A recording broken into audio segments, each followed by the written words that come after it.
Inside Story Uganda, real source of political updates. Good evening. Thank you. Perhaps for the benefit of our viewers, you could take us through the cleaning program for the weekend. Good evening, everybody. I want to thank you for this program. Today, the Prime Minister had a press conference where you are also represented, or you worked so hard to make sure that the message gets to the people. We covered. She intended to get the message. And it was passed in Cabinet 2025 that we should have the last Saturday of the month to be a cleaning day, the National Cleaning Day. So we decided that it should be launched beginning this month. So the launch is on Saturday. And the launch will be presided over by Her Excellency Jessica Alupo, the Vice President of the Republic of Uganda, and it will be done in Chisenyi. But as the activity will be going on, the President will also be cleaning in Nakasero. And some of us will join the Vice President at the national launch. But all leaders at all levels are expected to clean. So the lead ministry is Ministry of Health, to be leading us in this. Why now? It is because just in Kampala alone, we generate 2,500 tons, but only 50 to 60% is safely collected. So the rest is left in different places, and then this is what sometimes clogs the drainage, and that's why you see the floods in Kampala also increasing. So it is meant that we come together as leaders, as citizens, everybody in town, we must all clean. In the villages, we must clean. So the responsibility of local governments, they must now, local governments at the LC1 level, the LC1 leader has to choose what they are going to clean. Is it the school? Is it the well? Is it the borehole? Is it the stream in the community? Is it the compound of a certain individual who saw that on that in the community? Is it where they dump the rubbish? So that they all assemble in that place and clean. But when you observe, we have the worst place in this country, which is so that our markets across the country. There is no market in this Uganda where you go, even when you go the back, that you find is clean. So a decision was taken that cleaning of markets will be on Friday, then cleaning of the rest of the places will be on Saturday. But that will begin next month, end of next month. Well, before I introduce other guests, I just have one more question for you on this big initiative. Normally, NRM national days have been devoid of national character. What would it take to rally people from the entire political aisle to join this? But we are calling on everybody. We've not said people of a particular party should not participate. They are all supposed to participate because they are also leaders and they are also human beings, and they live in those very communities. So for us, we are looking at communities. We are not looking at political parties. And the leadership in this country, if it is to talk about leaders, even here in the studio, we don't belong to the same political party. I don't know which political party you belong to. But it is the responsibility of all of us.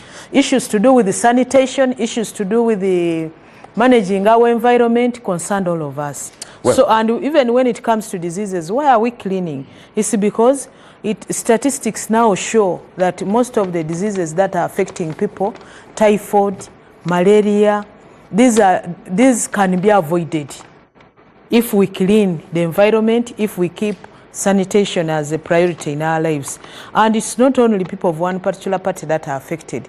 The people who are affected are many. So it's the responsibility of all of us to make sure everybody participates. Well, thank you very much. We have with us Honorable Odonga-Otto, a frontliner.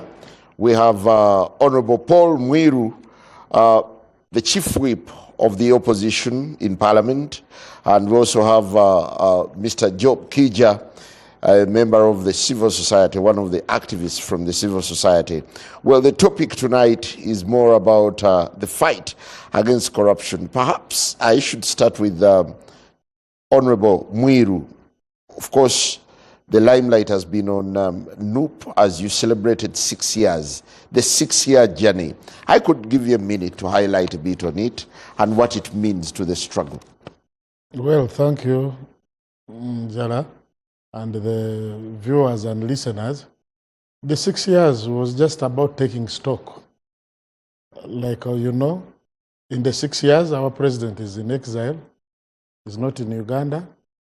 In the 6 years, just like the late Ben Chiwanuka, even our vice president for Uganda is in the same situation, but now it is making 13 days.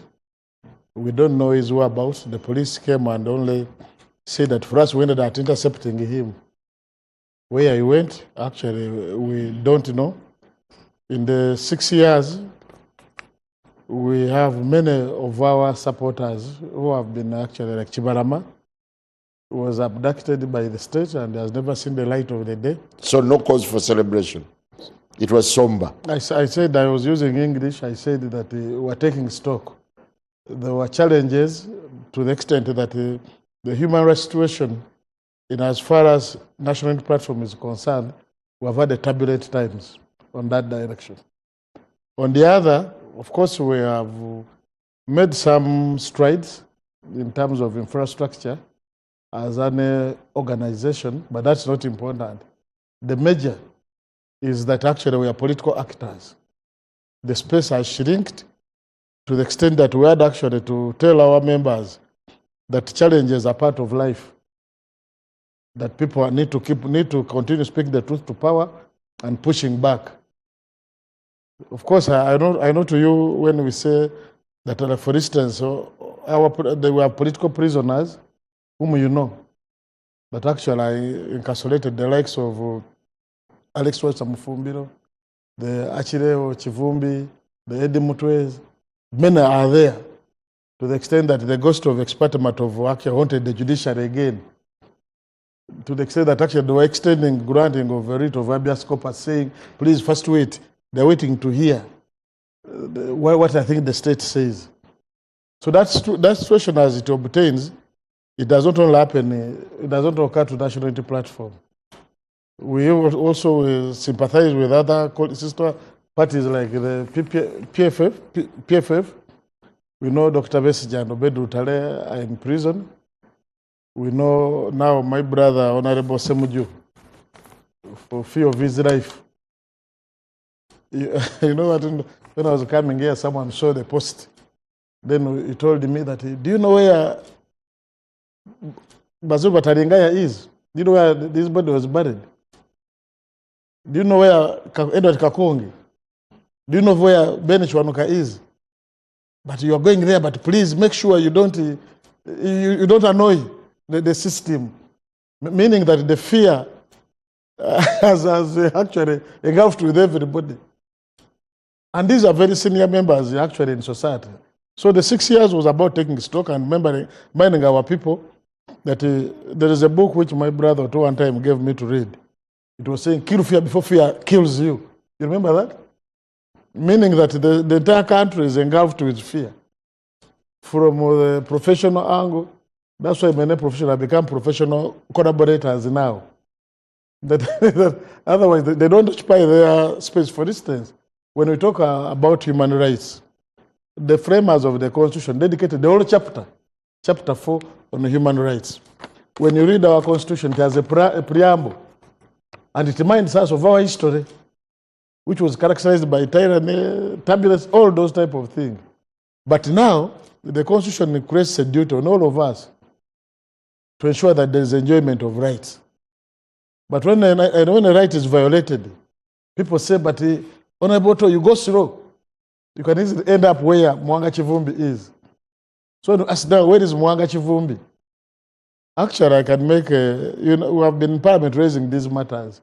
And in a subtle way, You see like Parliament running, I was saying that, no, Muliro, you and you get in touch with the minister, you talk about this matter. Then you see the business continue as if everything is normal. So we have So how bleak is your future as you mark 6 years? Well, and even we see a silver lining despite all those challenges. That's why we're telling our people that challenges are part of life. I think even you must be having some challenges as a person, but you don't give up. Actually, I'm happy to see my sister here, Honorable Justin Mumba. I was just reminding her that before they had passed the Political Parties and Other Organizations Act, which was providing for funding of political parties, and for long, it hadn't been operationalized. It took one evening, one afternoon. It was, I think, Honorable Nathan Nandala, Honorable Justin, I was there. Then we discussed, why don't we start funding political parties? She bought the ideas, and actually that's how it started.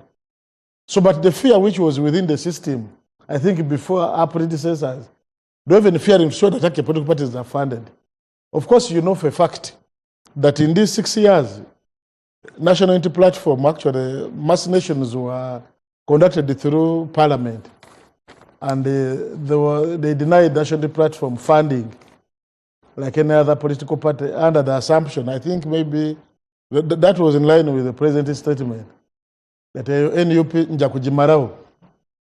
So when it went to violation of our rights, now it moved to constrain them financially, but we have survived. I want us to swing into... And I want first to thank the members of NUP, the members of Parliament, and other members in the diaspora, and then other members of the party, who have religiously continued supporting the party despite those challenges. Well, we have a whole topic to discuss what lies ahead for the National Unity Platform. But getting to the gist of our discussion today, Job, I'll start with you. For a while, civil society has made alarms about the state of corruption in Uganda. Do you get a sense that NRM is now finally waking up to your call and you can pat them on the back? Well, we appreciate the sector, and even as citizens, we really appreciate the declared commitment to the fight against corruption.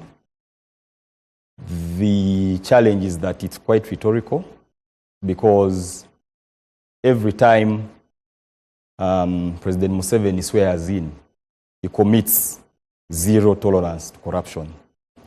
I think even in the 10-point agenda, fighting corruption was at the core of what took the NRM to the bush, and it's one of the commitments really they made. But if you did an audit or a trends analysis of corruption from 1986, when President Museveni declared in the 10-point agenda and he's swearing in and whatever, to now, you'll actually realize that corruption hasn't reduced. If anything, it has just increased.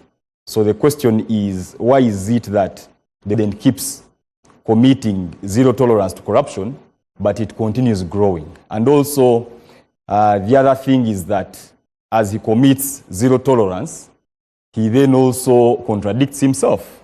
Because you remember, for instance, just recently, when the members of the NRM went to Kyankwanzi, on the day that he actually declared that both the giver of a bribe and the recipient are culpable in corruption, he then actually gave them 100 million shillings each. Was that a bribe? Of course it was a bribe. Because the question is, why is he giving this money to members of parliament who are going to be paid? But they are paid very heavily, these people that you see here, a lot of money. Because if you do the analysis, over the next 5 years, they will receive close to 4.5 billion shillings. We did the average. They're 300 million for the cars. So if you add all that up plus rent and whatever, by the end of each month, actually, the average is 75 million shillings a member of parliament is taking. If you did the average, you sum all of it up together and you do an average. A member of parliament is taking home 75 million shillings per month. Now the question is, why would the president then go ahead and give them money. And the question is, where is this money coming from? And remember he told us that both the giver and the recipient actually are culpable in corruption. So he's telling them on the one hand that we are committing to fight corruption, don't go and get corrupted, and then he's corrupting them. So it is really such a contradiction. And I think fighting corruption really requires leadership. And the leadership must be trusted by the citizens, because actually the leadership also needs the support of the citizens in order to fight corruption. Okay, but for now, do you get it that the trust levels are rising given the new drive? I really, because what I am seeing on social media, when you talk to people out there, when you listen even on a talk show and you hear people calling in, you will hear that actually there's a lot of pessimism. Because the story of zero tolerance to corruption in Uganda is actually tired. It is just rhetorical. So Ugandans don't have confidence that actually the NRM government has the capacity to fight corruption. It is just lip service. And let me just say something. That you see, we are always told that fighting corruption is not the responsibility of just the leaders. It is not the responsibility of the president who is leading this country alone. And they say all of us actually have a responsibility to play, which actually is very true. But the challenge is that when you have citizens coming in to then expose corruption and fight it and support government fight corruption, then citizens and their organizations are victimized. As we speak, we have 10 NGOs that are closed. Why? Because they are exposing corruption in governance, in democracy, in human rights, because of an abuse of rights. Like we are seeing all these things which are ongoing, abductions, abuse of due process, the abuse of the judicial processes, all this is corruption. When you abduct somebody for a month and then you produce them later and clear them, the DPP sanctions files, there's I think a member of NUP that was abducted for about a month around elections time. He appeared and the DPP sanctioned a file of a traffic offense. So the question is, why would you disappear somebody for a month and then take them to a torture chamber and do whatever to them, and then you charge them for obstruction of traffic? Does obstruction of traffic necessitate someone to be disappeared for a month? Well, I'll certainly get back to you. Let me just say one final thing. We have a number of NGOs that have actually were at the forefront of, for instance, the March to Parliament, exposing the corruption which apparently is being dealt with now in Parliament. And right now what's happening to them, instead actually of appreciating them, they've been in and out of CID, being interrogated for all manner of things. Their accounts are frozen. They are being accused of money laundering. Some accounts actually have not even had money for over 3 years, but they are accusing them of money laundering. So really, I think if government wants citizens and citizen organizations to support it, to fight corruption, government must actually commit that indeed it is going to respect citizens' rights and their organizations. Thank you. Honorable Odonga-Otto, there have been quite a number of twists and turns. Lately, the big headline is about corruption. The last headline that alarmed everyone was the sacking of engineers from the Ministry of Works over the Busega Mpigi. Balam continues to do shock therapy in eastern Uganda. Do you get a sense that now the drive is on and it's unstoppable? And how sustainable is it, in your opinion?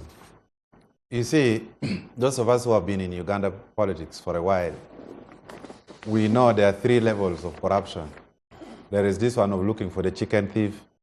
You send a whole 9-9 with police full on top, with tear gas canisters, and you arrest this chicken thief. That is what Balam is doing. He's doing a very good thing.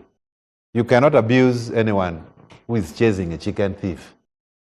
So at a micro level, Balam has sent shockwaves. There's panic all over the country.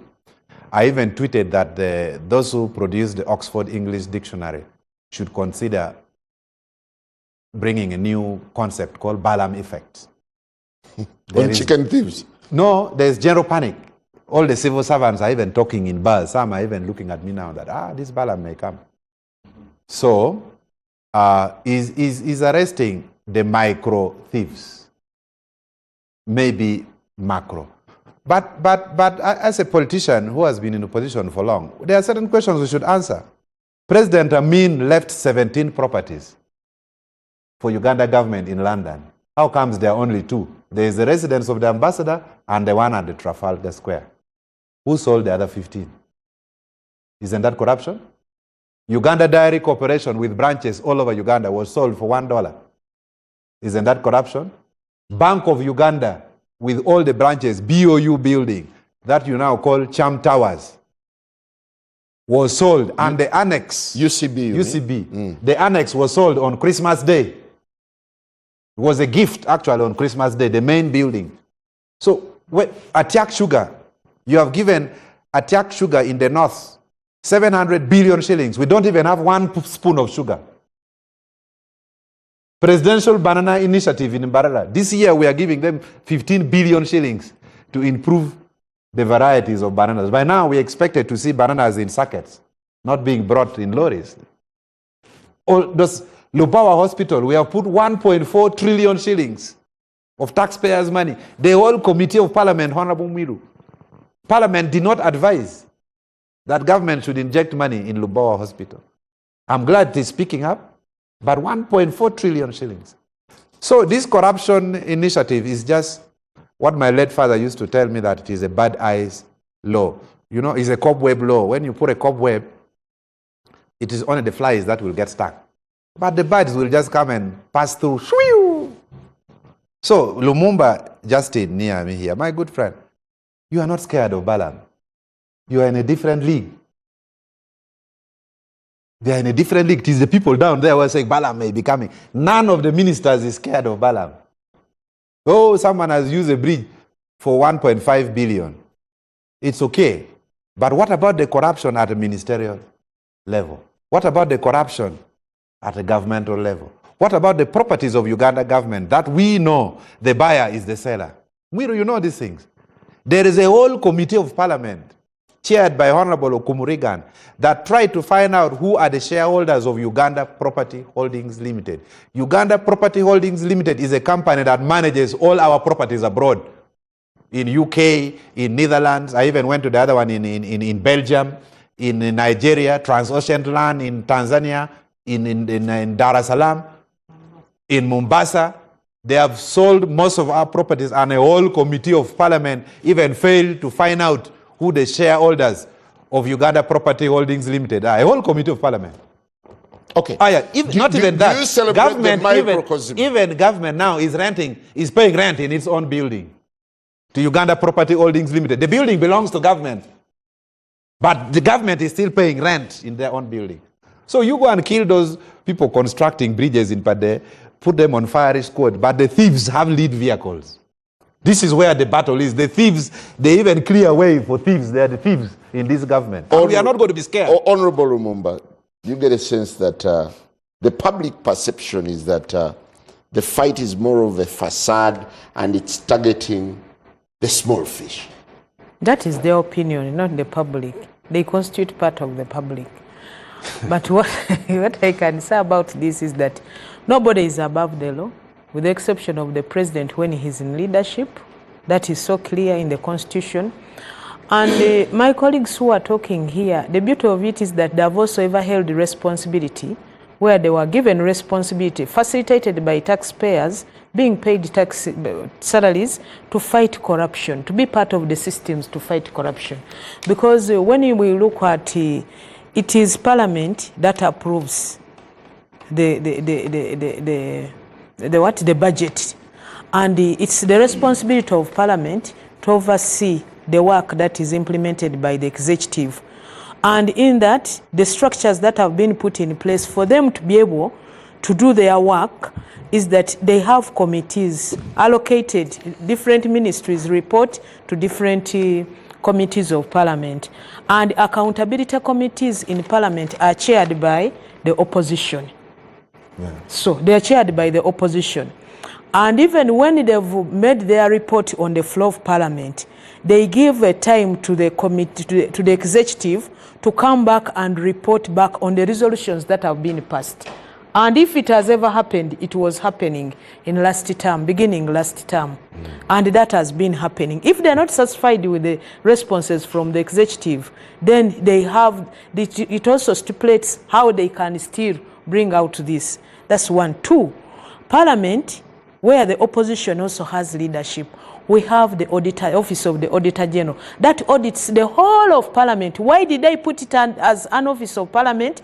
Is because they audit the work of the executive, the expenditure of the executive. Then the reports are taken to Parliament, and those reports are given to the different accountability committees to hold the executive accountable.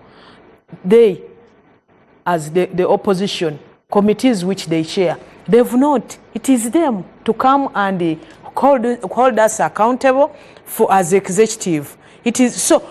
You cannot sit here and talk like you are not part of the system. You have been, or you are still part of the system, and that is one part. The second part is that when we are getting loans, we still go back to Parliament, and we account for what has been done with the previous loan, especially in that sector, and what this money is going to do, with even time frames and what not. Even the conditions are part of that. It is the responsibility of the Parliament to really say if this is out of if this is what it shouldn't be, or they feel that should not be. But also, nevertheless, when you bring up the issue of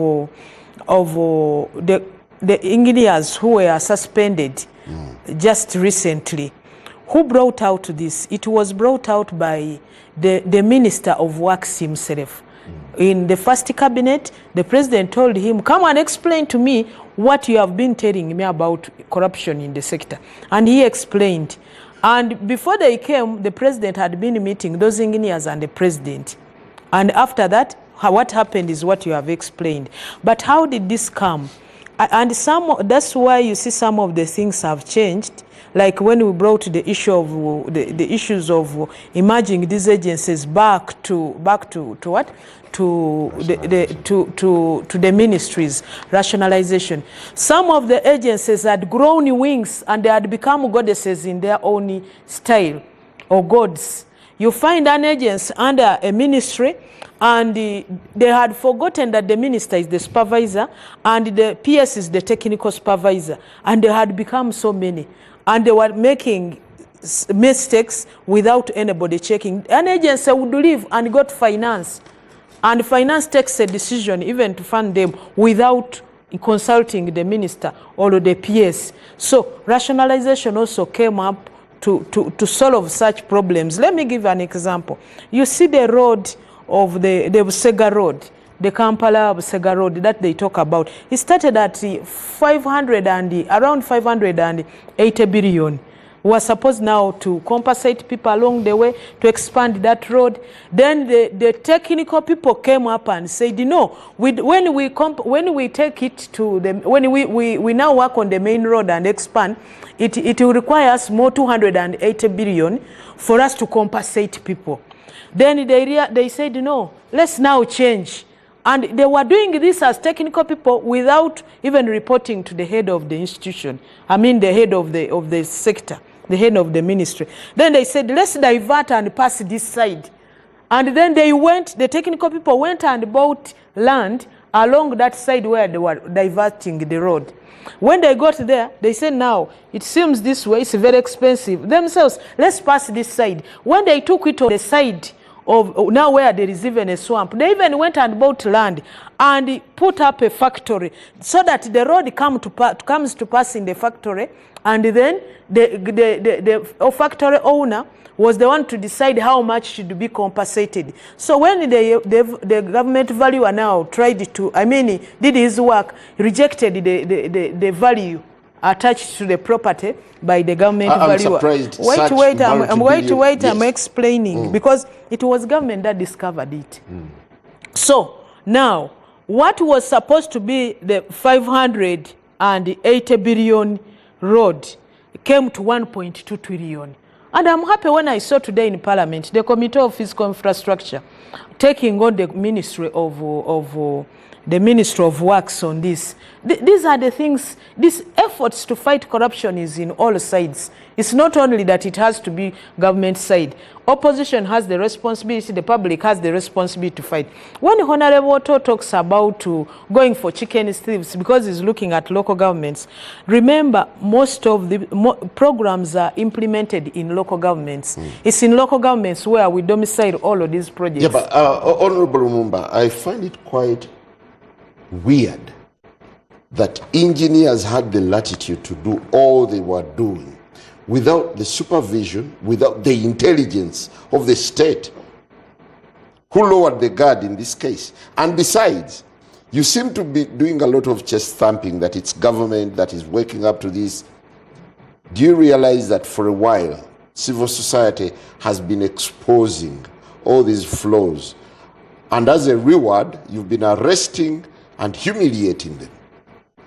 I don't want you to think that I'm thirst stamping. I'm giving information, and I think that's why you called me here, so that I can tell you where government has been able to, what government has been able to do, where we can say yes we did it, and even where we have shortcomings.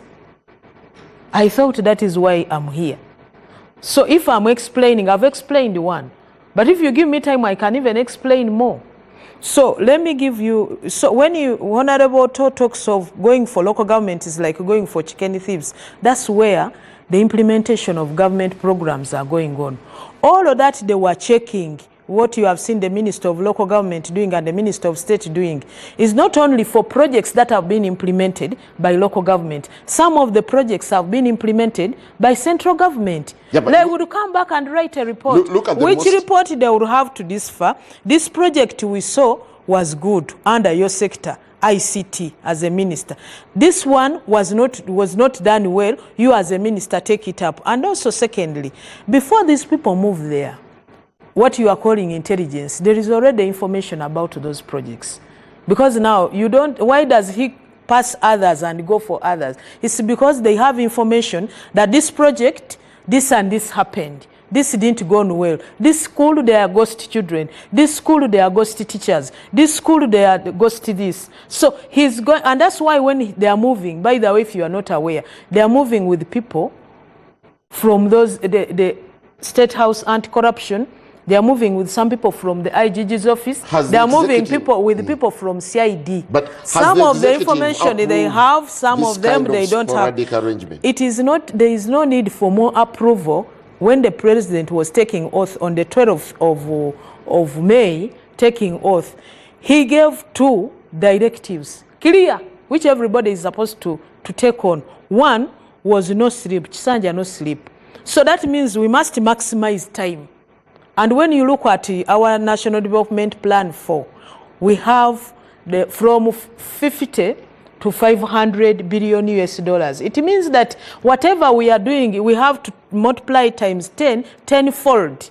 So tenfold, not only in terms of resources, but in terms of time, in terms of innovation, in terms of bringing systems that are going to help us deliver to improve productivity, to improve production, but also to improve the quality, but be able to compete at the global level. Honorable Muliro, when you listen to Honorable Lumumba, do you get a sense that now government is confronting corruption head on, or it's just another facade? There is a time around 2019 when we saw government officials marching in the middle of town, in the middle of the city, and there was a lot of mockery about it. Could this be a repeat of what government has done before? Well, thank you. First, personally, I have no problem with the Honorable Balam pulling the publicity stunt the way NUP has been doing, because it is NUP which started with the Kulabisa. Yes, we came up with the narrative of exposing what is taking place in society. So I have no problem with that direction. But then then the other issue which comes out, of course... Do you remember that march? Yes, I remember the march. And the people who are talking about fighting corruption, most of them are products of stolen elections. and the part of the maladministration, the court system has sat on all the election petitions. Despite the law clearly spelling out what time must they dispose of the petition. So you would see that from the process of producing readers, people have come out of a rigged process, and now the judiciary is telling us that they sat on the petition waiting for money to start hearing petitions. But the taxpayer is still paying the judicial officers on a daily. I'm showing the level how corruption is embedded. So you would look at that as maladministration. The point I'm making actually, before I respond to what my sister Honorable Rumba was talking about, that again the biggest problem in the country is not even about the corruption. It is about the maladministration. Those who are supposed to be fighting corruption and covering corruption than revealing it. I think I should make that very clear. I was part of the East African Public Accounts Committee where they would create the accountability sector. Mean that accountability sector would mean that all agencies of the state will form part of that. By law, that's how it's supposed to be. But what is taking place in the country? Honorable Otto talked about that, but let me start with in the 9th Parliament where I was with Honorable Mba and Honorable Otto, the classified expenditure budget was 300 billion. I was looking at the record. Now, it is actually 4 trillion. One wonders what is taking place. So classified expenditure now has become a part of smart people come and pick their money. Then for them, they say, for us, we are clean. Classified expenditure is where people spend without actually, not everybody, accounting. They will account, the law provides for a small committee of the speaker, the chairman, park, the finance, like few people to look at those classified expenditure, which they don't even normally, they have not been actually paying attention to them. But two, and most important, you see there is what we call the accountability cycle. That whoever takes public money under the law must account. Even when the standard person left office. Parliament has made the recommendations on who has actually helped himself with public resources. My sister, she's now there. I think should be in position to table the Treasury memorandum which has been produced. Nothing. In the last Parliament, even when reports were produced, they deny the committee is supposed to go and present on the other people. Okay. Do you celebrate the efforts that have so far manifested? No, to me, the publicity stand is not going to bring anything, despite the fact I have no problem with it, because this is what we have been doing. You understand? What maybe we need to address ourselves as leaders, if I'm to borrow what my sister what you are saying, does this system work for us? The law the way it is? Because what people want to see, that you see if money was stolen, money has been expended. Because for instance, like assuming if the minister goes somewhere and looks at the building, does he have the BOQ? you understand? To know, like, let's say maybe this what you see, now that's why we go for the value for money audits. I'll give an example. When they were constructing, I think my colleagues here would remember the General Central Market. We kept on shouting that the one floor is missing. Then when we kept on shouting, then the data told us that, the cost of construction went up, then we have to forego a whole floor. You understand? But if you got the BOQ, it is very different. So we want to see, in my view, take an example of the budgeting process. They normally bring a budget and say this year's budget is going to be 80 trillion. Very well knowing that actually it won't be for 80 trillion. They build in like the 3, 4, 5 trillion to go and access money in the 3%, which the law allows them to spend before Parliament approves. You understand? Most of the scandals we have is that money which is cleared the 3%. Okay, I want to take something from you. The point is, this is more of a public stunt, in your opinion. To me, it is, whereas I have no problem with what it's doing, because it is what we have been doing. We need to structure. I need to get an undertaking from my sister, Honorable Mumba, that now, from today, I'm going to get in touch with the Minister of Finance. We're going to come up with Treasury memorandum to show action taken on most of these officers, because most of these corruption issues are very recurrent. Take an example of Uruguay. I was in Parliament. I think that in that Parliament, we clearly even after passing the loan, forcefully the way it was, the person they were giving the money don't even have money to pay stamp duty to get the money. When nobody walked in the house with an exemption for someone to pay stamp duty, like how they give you a loan. They say you must pay 1.5%. Yes. We actually, if you go and check the record, we moved an amendment to the Income Tax Act to exempt the person who had given the money, borrowed most of even borrowed from a commercial bank. Stamp duty, he would not afford 1.5% of the loan he had got. And do you know what happened shortly? Where the dad fought for the money. Remember, local Uganda, local Rwanda. So, but you see, You never went. Local government, for instance, and now you're looking at a gross scandal like the Busega and PG Expressway, and it's the president now cracking the whip. Aren't you persuaded to cheer them?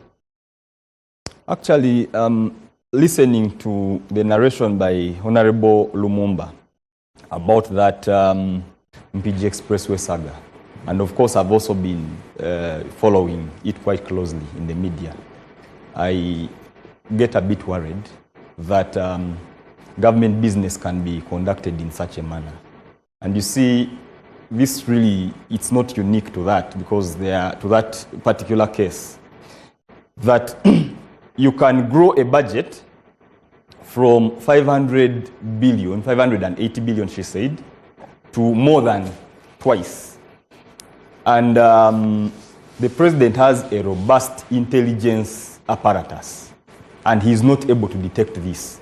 And the budget keeps shifting, and this is not detected. I think for me is an indictment on government. We can't even, if we even come and tell that story, we should actually be embarrassed that a Minister of Information can actually come on this platform and even tell that story as is.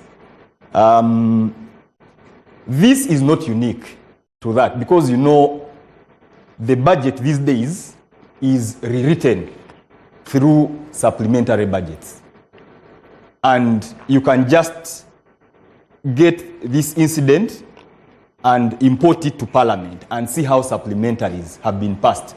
By the time the financial year ends, actually I think in this particular Parliament, the last Parliament, they passed a supplementary, I think it was 2 weeks to the end of the financial year. So all this really, for me, is corruption. Now, when you go back to the local governments, civil society has actually been playing a phenomenal role in terms of exposing corruption in local governments. Actually, you will find that in a number of these locations, civil society is even more victimized by the local governments. Sometimes even in connivance, unfortunately, with the resident district commissioners. They are, in a way, enemies, because these people, I remember, I think it was somewhere in Lango sub-region. There's a gentleman called, we call him Superman. He's a civil society leader. He was even shot at because of exposing corruption in local government. So this has actually been ongoing, and I think really the little that you are seeing even there that is being saved can be attributed really to civil society. I remember there had been a platform which had been formed, facilitated by Accord. At that time I was at the NGO forum, and I was also part of it, which was called the National NALCA. I think it was National Local Governments Association, something like that.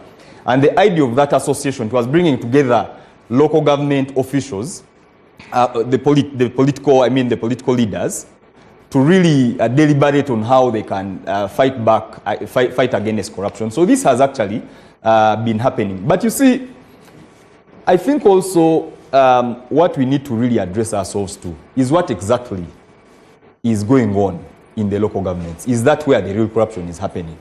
If you look at the national budget, I think in this year, local governments are going to be receiving about 8 trillion shillings, okay? Or they have received the total, of which about 80% of that actually is in recurrent expenditure. Very minimal of that, which is about 20%, really goes to development. Now, when you see the local government minister and whatever going to the local governments and then blowing it up as if that is where the rot is, I think it is misleading. If we are to fight corruption, we need actually to go where exactly corruption is happening. Okay, let's start with the premise, with the notion that it's self-cleansing within government. Self-cleansing. Isn't that plausible enough? Well, I don't know that it is self-cleansing. Maybe it is trying to, you see. Is it self-cleansing or hoodwinking? I think for me it is hoodwinking, actually. And this is not the first time that we're having, I call them theatrics, to be honest, for the lack of a better word, happening. I remember in 2016 campaigns, President Museveni appeared in different public rallies, and he was publicly firing NADS officials, medical workers, education officials on his public rallies. If you do a trends analysis from 2016 to now, I don't know whether the agriculture sector has really significantly improved, or the health sector and the education sector, because of this, what you are calling self-cleansing that was happening. So for me, I think it is actually a deflection. It is trying to confuse the public to imagine that, you know, your money is being stolen in the local governments, when actually it is less than 10% of the national budget that actually goes to the local governments. Yet, we have a lot of money. We have the money bonanza. I think it is Honorable Otto who was actually explaining to us the money which has gone to the attacks of this world, the Aminas, the Pinetis, Inspire Coffees, and the likes. And you see, I really look forward to a time when, I don't know which ministry would be responsible for that. Is it science and innovation?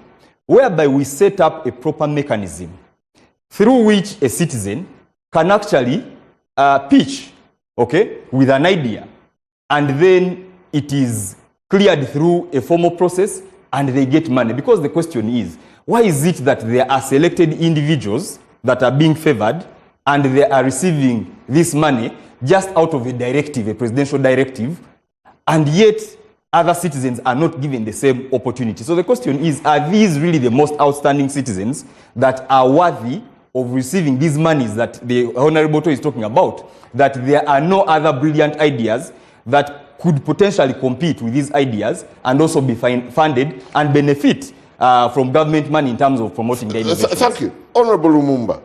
Yes, please. In 2019, you participated in that very famous walk.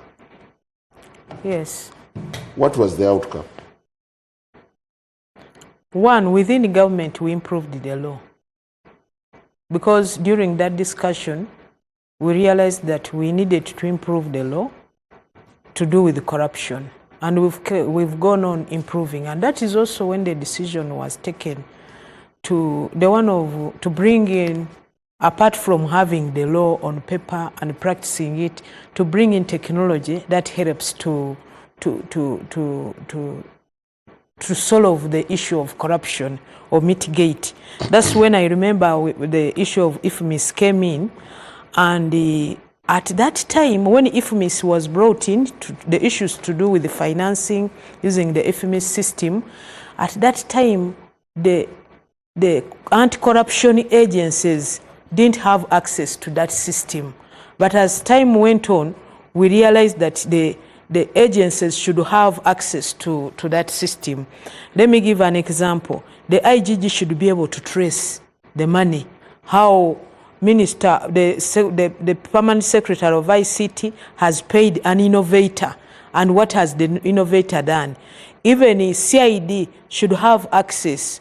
Even State House Anti-Corruption Unit should have access. So when we had that work during 2016, it now brought in the discussion of technology to bring systems that can curb this. And that's when, you remember, we also amended the law to do with the procurement, so that we have the e-procurement system, so that you apply online and every evaluation is done, you receive feedback online, and if there is anybody who wants to appeal, can appeal. The only challenge we faced in that is that it is moving on smoothly, but the IGG when somebody appeals on an issue to do with corruption, there is no time frame within which the petition can be listened to and be disposed of. So that one also is makes procurement petitions take long, especially in that institution. While the other institutions, there is a capping by law. There is a cap to that effect. Then it was also during that time that during that the work that government took a decision to also change the law to take on e-procurement, but also to change to make sure we have all of these systems that were coming in the government to be centralized. And now they are centralized under the Ministry of ICT. And when were the iron sheets out started? of now you're asking about now you're bringing iron sheets. Yes. Can you allow me complete the other sentence? Okay. Now, out of the about 800 systems that are within the government, the ICT systems, now about 380 have been centralized under government, so that is meant to help us to have the register, so that nobody goes out to procure a system that already exists in the government, to avoid duplication, because that is also another corruption that we used to have. So for that IT system. It is by NITAU. And who is the provider for NITAU? So NITAU is managed by our government, the team at NITAU. So now when you talk of, now that is also another area that we looked at as government, and so there was duplication. There was duplication. I said the work started the discussion to use IT to fight corruption. So I'm now explaining what happened after. So now now there is no system that government can approve until the Ministry of ICT has checked it and even has accepted that we don't have such a system in government. We arrest that at the table of the Solicitor General or Attorney General. And also issues to do with the why that work. People used to think that corruption is with us only who are in government, but also brought on board also the public to know that if you see any corruption taking place, it is denying you the service as the ordinary people. And that is now also, we also looked at the Whistleblowers Act, because there was little effort, little reward for the whistleblower. And that is when amendment was brought, so that if there is a whistleblower, then what is there for the whistleblower but when again, they succeed? While you sound very committed to fighting corruption, don't you find it awkward that the principal comes out and says, don't go for lifestyle audits, you'll scare away people? And in other instance, the president also comes out and says, for as long as they invest here, it's okay. Let the corrupt be. So isn't that blowing hot and cold? The president has made those statements. Yes, I've heard him. But also, after making those statements, discussions have gone on, and that has changed. And that's why you see, of recent, we have also had some kind of lifestyle audits in certain people, and some of them are already even before court. So I don't want to go into details of that, because you as a media person, you are also supposed to be an investigator and get to this. So he can make statement as a head of state, but those who are listening, not necessarily actually people in the government, even those from outside government, can have a discussion with him. And sometimes he has had change of... Before I get to Honorable Otto, as a Minister for National Guidance, do you find it appropriate that technical officers should be paraded and condemned before the public? Not only... What do you mean? In courts of law. There was once Minister Wang doing the same thing that Balam is doing today. Do you find that fine? What they are supposed to do, because according to our law, everybody is innocent until proved guilty. That is the principle. So what they are supposed to do is to get their findings and give their findings to the anti-corruption agencies that can prosecute in courts of law. But this is just awakening people to tell them that, you know, this was meant to be this, but it didn't happen in this way. And then government is going to bring to book the person who didn't do the right thing. Honorable Otto, you call this some bit of awakening, chasing chicken thieves. Are you persuaded You see, to believe that this will be sustained? You see, let's get to simple maths. Our budget is 80 trillion, right, Muliro? Out of that, 9.5% of that money is going to local government, which means about 8.5 trillion is going to local government. So Balaam is chasing the 8.5 trillion. No one is knowing where the 75 trillion is. It's like if you're walking in town, you're carrying bread, bananas, and a mobile phone, and they all happen to fall down. Any reasonable person would have to pick the phone first, then you pick the banana. You can't pick the banana, then pick the Apple phone. So I see what Balaam is doing is a good thing. It's a good thing. It's like someone in intensive care for you giving that person perfume, combing the hair. It's not bad, but it's like picking the banana and leaving the smartphone. So where Uganda has reached, half of the cabinet ministers are corrupt. I can say with authority. A person like Amos Lugolobi, he removed iron sheets for Karamoja and put it on the rooftop of his cow shed. In law, that one we call it strict liability offense. Everyone sees the iron sheet in the rooftop of the He cows. was cleared, so you can't Cleared? Who cleared? You can't publicly accuse him. Actually cleared by court. Yeah, now you see, I'm even coming there. So all the institutions to fight government have been compromised. We have courts of law. I am a practicing lawyer, Muliro as well. One of these days I'll make a decision to have no business to do with the judiciary. I have gone to court myself to apply for bail. In one court, they even adjourned court, and the presiding officer called me in chambers that here bail, we do it for 3 million. I said, no, but this client has not even paid me that if you don't want to give the 3 million, we are going to give bail cash 4 million. But if you give me the 3 million, we shall give non-cash bail for 0 shillings. So the institutions that Uganda should rely on, like the judiciary, is compromised deeply. The DPP, the Director of Public Prosecution, in every district, you have resident state attorneys. I don't want to mention a district. I was invited by a client. They were charged aggravated assault. And the prosecutor was saying, if the person can arrange some 2 million, they can give a lesser charge. Let your client just arrange some small money, Muliro, and then we can just put the normal assault. You need the Balaam there. Yeah. You need the Balaam there. So the institutions of government, the judiciary, problems. The Director of Public Prosecution, problems. The IGG is reactionary. The State House and the corruption unit, you don't see them. The state, which are the Auditor General, some people have appointed their relatives in the Auditor General's office. That's why Parliament has been paralyzed. Because the person who should audit Parliament is a relative of one of the leaders of the Parliament. So the philosophical question is, who should watch the watchman? You have put a watchman there, but who should watch the watchman? You know what I think? We just need to...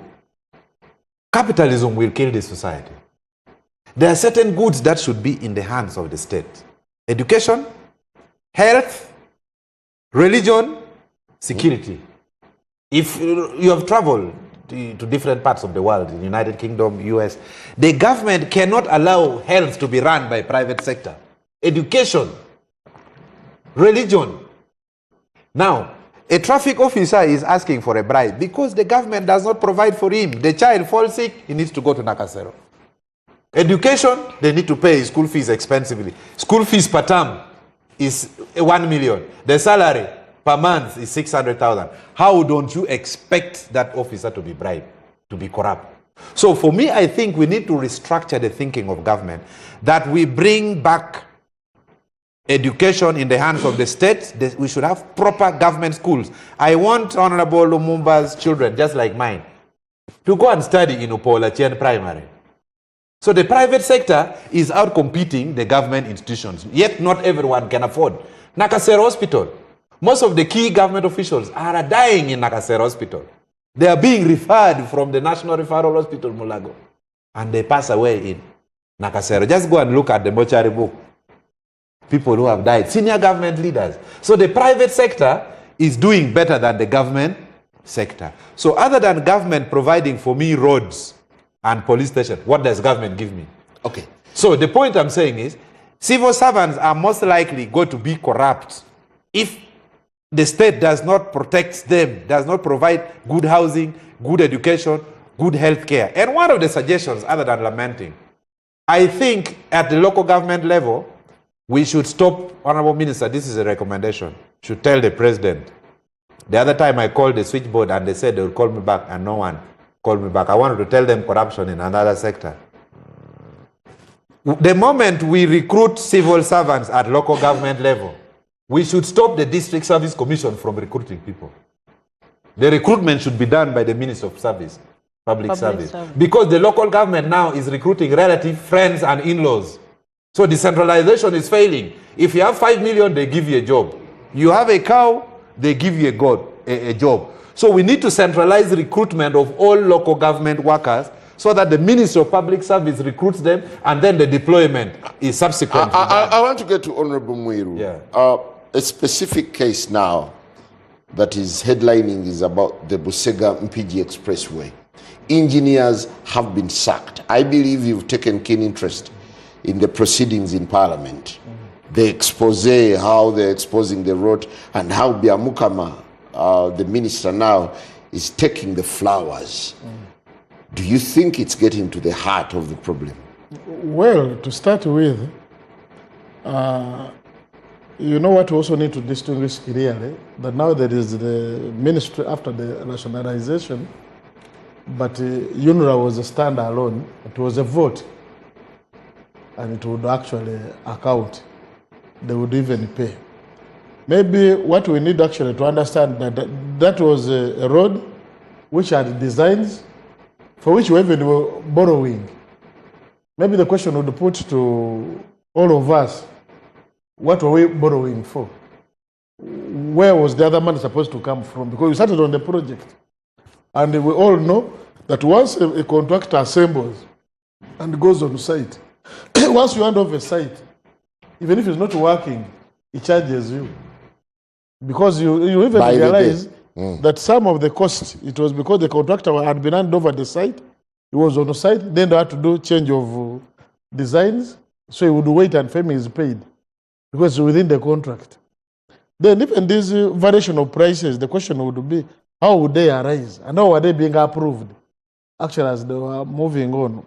But to me, you know, when corruption becomes an ideology of a system, because it has held the current system for so long, to the extent that now the fear that everybody thinks, someone over say, but people have stolen the government money, but the money does not get finished. Even now they think they're stealing and the money doesn't get finished, because people keep on paying taxes. So for me, what I believe that we need to try first to find out, how was that money? Because the budget, the contract, there was a contract price. When it doubled, that meant that now they had to come back to Parliament for a supplementary to fund the variations they had done. You understand? But it is also normal. They have been making budgets.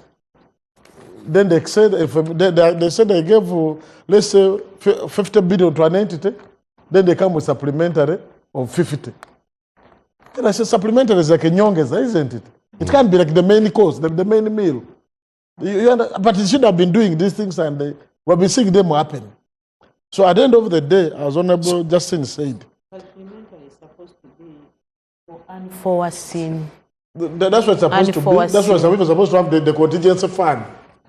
That's contingency fund is for emergency. That's what I'm saying. We're supposed to have the contingency fund. You see, but we have been abusing the supplementary. Just to support you, I was the chair of committee. We came and inspected the northern bypass. Why the northern bypass was not getting finished.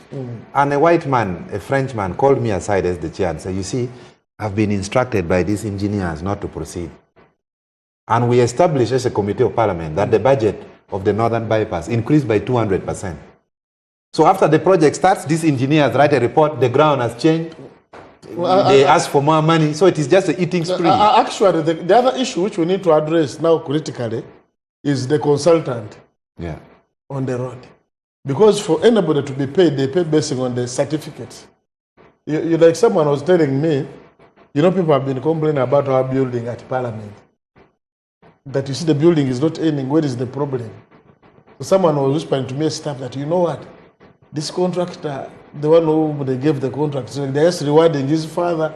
His father helped the president, so they gave the contract. That even when they pay him to pay the contractors, will not pay. And now they resort now to paying that the subcontractors. So even now the question will be, where is the consultant? Because as they are generating the certificate, you can't find the work which had been done. Then as they are taking that money, how are they raising the certificate to be paid, to pay themselves? So how wide can the net be cast on this segment? Actually, to me, you see, when this issue of corruption, even before you say how wide, the day we shall know that the people who are involved in fighting corruption, they must have a severe punishment than the corrupt. The corruption will cease. Because because for instance, now like that road, we're now going to get engineering, we're going to do engineering audits now on the road. Then the sports is going to slow, but by the time you move, the election cycle will have come. And now the focus will now focus on stealing another election to get a lease for another 5 years. So that will be forgotten. For instance, remember the national IDs were Bank first. That scandal, the national ID. It was that a lot of money was lost in hundreds of billions. Then we moved out to something else. But to me, this gesture, I want to see the next time now, when we are now questioning every sector. The Honorable Odonga-Otto has said that the percentage which goes to local government, that's why, even when you look at the audit reports, the Auditor General has entered has having 16,000 audit reports, which is supposed to do. But you can focus on 4,000 of the big entities, which take like almost 98% of them. Well, Honorable Lumumba, in a minute as we take a break, have you now adopted NUP's Tubalabisi approach?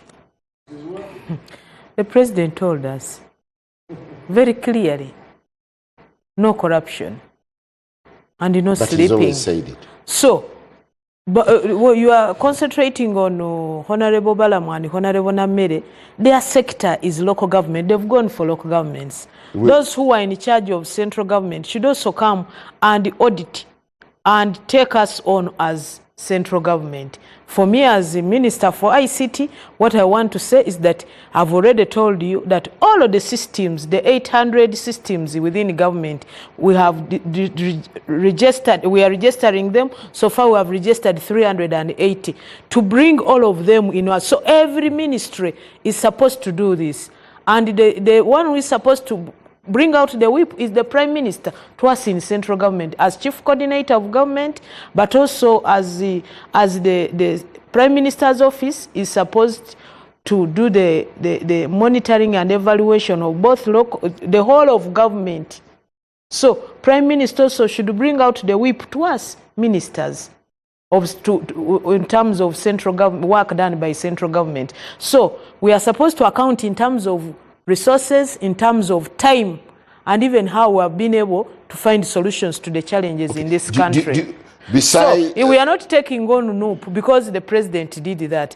And what the person from the NGO world was talking about, that they give money to this and don't give this one, when they give money to the ordinary people, I want you to know that there are those who are doing things that where they cannot use money from commercial banks or from the different facilities, financial facilities under government, the president extends that. And he does that through cabinet. So if you see has extended the money to Matthias Magola Day, money which they are now going to extend to Semfuka to do with the medicine for diabetes and pressure, then money extended so he does that. But we have the UDB. That's where we all run. That's where I also go. Well, despite that I sit in the cabinet. So that one, the only problem is we don't come out to tell the public. And now